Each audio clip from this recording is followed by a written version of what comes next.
Hello दोस्तों, कैसे हो आप सभी लोग। स्वागत है आपका लेट्स लर्न विद गुंजन में। आज हम चैप्टर नंबर 3 ईवीएस का फ्रॉम टेस्टिंग टू डाइजेस्टिंग पढ़ेंगे, यानी स्वाद से पाचन तक। ये हमें आज पढ़ना है। तो सबसे पहले जो क्वेश्चन आता है वो आता है कि व्हाट इज़ टेस्ट, यानी टेस्ट है क्या, स्वाद क्या है। तो 4 तरह के स्वाद होते हैं, मीठा, खट्टा, नमकीन, कड़वा। ठीक है, तो हमें ये बताना है। अब जीभ क्या करती है, टंग का काम होता है स्वाद को पहचानना।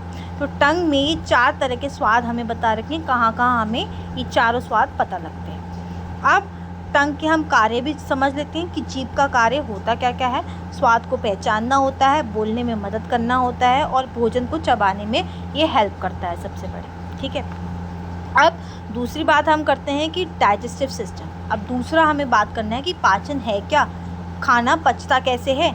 जो हम खाना खाते हैं उसको छोटे छोटे भागों में ये बदल देता है, वही हमारा पाचन कहलाता है। ठीक है, अब ये ह्यूमन डाइजेस्टिव सिस्टम का एक डायग्राम दे रखा है।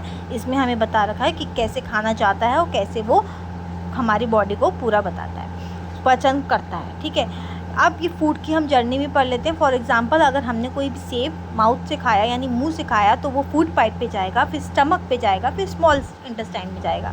तो सबसे पहले मुंह का जो काम होता है वो ये होता है कि हम जो भी खाना खाते हैं मुंह उसे क्या करता है, पहले दांत चबाएंगे उसको, फिर उसके बाद जो सलाइवा होगा वो भोजन को नरम बनाएगी, यानी उसको सॉफ्ट कर देगी। ठीक है, फिर स्टमक क्या काम करेगा, पेट का काम करेगा। जो भी हमने खाना खाया उसको छोटे छोटे भागों में उसको क्या करेगा, तोड़ देगा और खाना को पचाने में मदद करेगा। ठीक है, फिर आता है स्मॉल इंटेस्टाइन के बारे में पढ़ते हैं कि छोटी आंत का क्या काम होता है कि जो भी हमने खाना खाया है वो पोषक तत्व जो है उसमें से लेगी, यानी जो भी ताकतवर चीज़ें हैं वो उस खाने से लेगी और हमारे शरीर को एक एनर्जी प्रोवाइड करेगी ताकि हम बहुत अच्छे से काम कर सकें।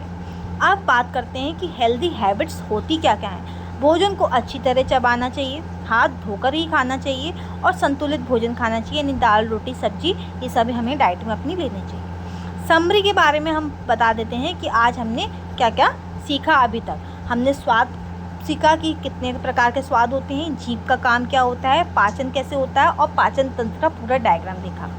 अब कुछ होमवर्क कर लेते हैं कि आपको ये होमवर्क करके लेके आने। जीभ कितने प्रकार के स्वाद पहचानती है, पाचन क्या होता है, भोजन सबसे पहले कहाँ जाता है और 2 अच्छी भोजन संबंधी आदतें आपको लिखनी है। ठीक है, इसी के साथ thank you so much. Let's learn with Gunjan को फॉलो करिए, शेयर करिए और जो भी डाउट हो उसको कमेंट पे पूछ लीजिए।